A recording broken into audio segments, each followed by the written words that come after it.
Olá, professor cursista, tudo bem? Então, eu sou a Carla Vilaronga e nessa videoaula eu vou falar um pouquinho para vocês sobre os procedimentos e instrumentos de avaliação na escola, que é o nosso foco e nosso espaço de trabalho.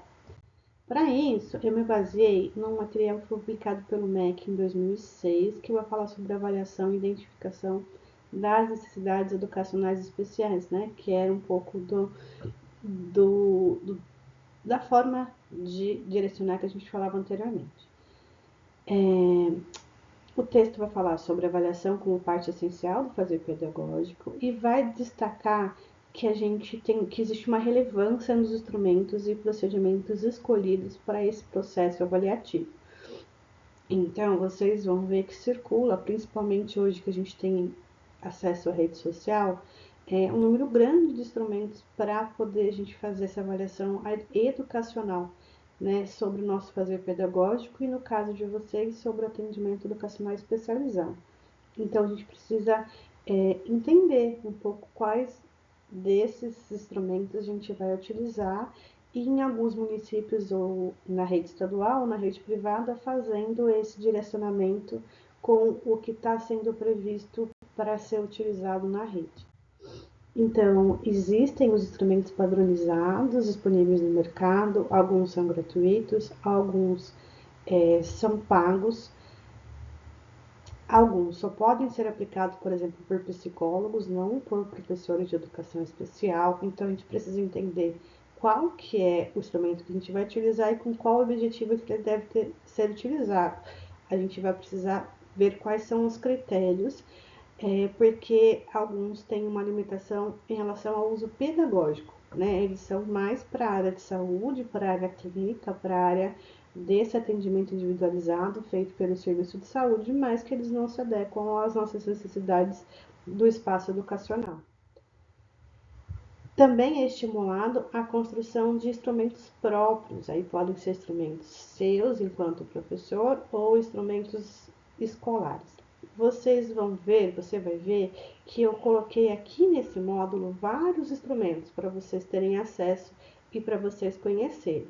E aí é importante dizer que os materiais que estão aqui, nem todos vocês vão conseguir assistir e ver no decorrer do curso. Então faz uma pastinha aí do drive de vocês, vai fazendo download para vocês terem acesso em outros momentos.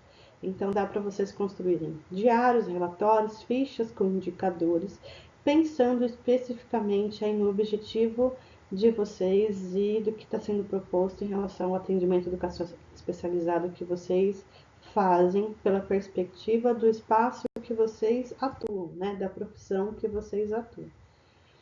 Esse registro ele é importante e análise do contexto mais geral, como a gente falou, né, como a gente conversa sobre o PEI, ela precisa ser feita de forma coletiva e não de forma individualizada. Não dá para só um professor que fica 1 hora, 2 horas por semana com esse estudante conseguir fechar um parecer educacional, conseguir fechar uma análise desse estudante e depois passar essa análise para toda a equipe escolar. A gente precisa ouvir, escutar e pensar junto também, isso é muito importante.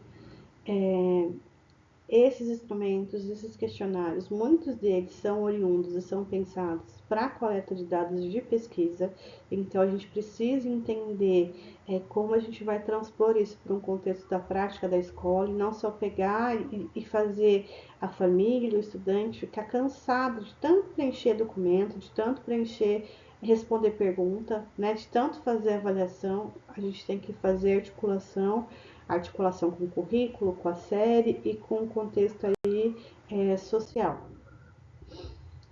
A observação do contexto de sala de aula, ela é importante, então como a gente estava falando, não dá para a gente só se prender em uma avaliação feita num contexto de sala de recurso multifuncional, pode ser que a gente precise fazer entrada em sala com o objetivo de observação, né, em sala de aula comum, observação do estudante nesse espaço de sala de aula comum, para poder pensar, inclusive num plano de AE realizado em contraturno, se for essa a nossa perspectiva, Como desafio da observação, a gente tem a entrada em sala de aula e o receio dos professores da sala comum de que a gente está lá para vigiar o trabalho deles.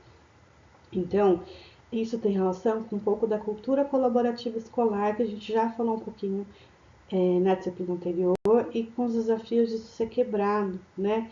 Pensando aí numa condução de cuidado e respeito e de trabalho coletivo.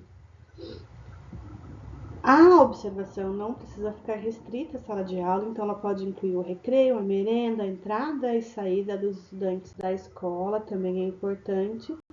E a sugestão dos autores é que a gente registre as observações logo após elas aconteçam, para a gente evitar que esses registros eles sumam, né? Que a gente não tenha mais acesso a eles. A outra coisa também que é sugerida é o acesso à produção escolar desse estudante. Então, os cadernos, exercícios, desenhos e a necessidade de a gente contextualizar essas produções nesse espaço também. Os autores vão então falar sobre a importância de a gente poder olhar e entender quais são as bases e as orientações filosóficas da escola, e que a gente tem que entender também como que se organiza pedagogicamente a escola. Então, que essa avaliação ela não pode, não deve ser isolada, ela tem que ser articulada com o que está acontecendo no contexto do espaço educacional que a gente atua. As entrevistas, elas podem ser, né, um lugar de coletar informação, tanto entrevista com o estudante, porque dependendo da idade do estudante, ele é sim pessoa que deve ser ouvida. A gente está infantilizando na primeira infância, inclusive, estudantes que estão lá no ensino médio, no Fundamental 2, ou no final do Fundamental 1. Então, eles podem compartilhar as informações, assim como seus familiares. E a gente tem que ter muito cuidado com a questão da culpabilização da família nesse processo e com a medicalização, né? A gente entende que muitas coisas podem ser resolvidas com medicamento e às vezes a gente esquece dessa conversa maior, mais ampla, e a gente para de ouvir a escola e acha que esse momento é só para a gente orientar e não para fazer a perspectiva de escuta. Então, a entrevista é um momento não só de perguntar questões, né, mas também de ouvir questões que essa família tem em relação ao que está acontecendo no contexto escolar. Em relação as fontes diversificadas, então ele traz que além das famílias dos estudantes que a gente falou aqui, que a gente vai poder conversar, né, e deve conversar com os professores, gestores, merendeiras, que podem ser dirigidas, registradas por meio de um formulário, pode ser uma conversa, né? Agora, essa conversa ela tem um objetivo específico, por isso que a gente chama de entrevista. Nas considerações finais, é importante, né, eles trazem no texto que a gente não deve comparar pessoas. E uma coisa que a gente percebe que tem acontecido muito é copia e cola de pareceres para alunos com o mesmo diagnóstico médico, que vem lá com o mesmo CID. E aí, inclusive, quando vai fazer a parceria escola e serviço de saúde, tem escolas que têm copiado o mesmo parecer para mais do que uma criança. Como se todos precisassem das mesmas características de apoio externo e do mesmo planejamento institucional de apoio interno, de garantia de direitos da educação especial. Esses dados, então, o ideal é que eles sejam preservados e, como a gente já falou em outros momentos, que ele acompanhe a vida escolar desse estudante e não que ele fique nessa escola ou nesse ano que ele atua, nas mãos desse professor, mas que vá para o arquivo, para o dossiê desse estudante. Então, eu vou trazer aqui rapidamente alguns prints que eu tirei do texto, mas o texto está lá no Moodle, então é melhor vocês acessarem lá porque a visualização está melhor e vocês vão ter acesso ao material completo. Eu coloquei lá como leitura no Moodle. E aí, então, o que vai falar, né? Dos aspectos que a gente vai ver de forma resumida ali no contexto educacional.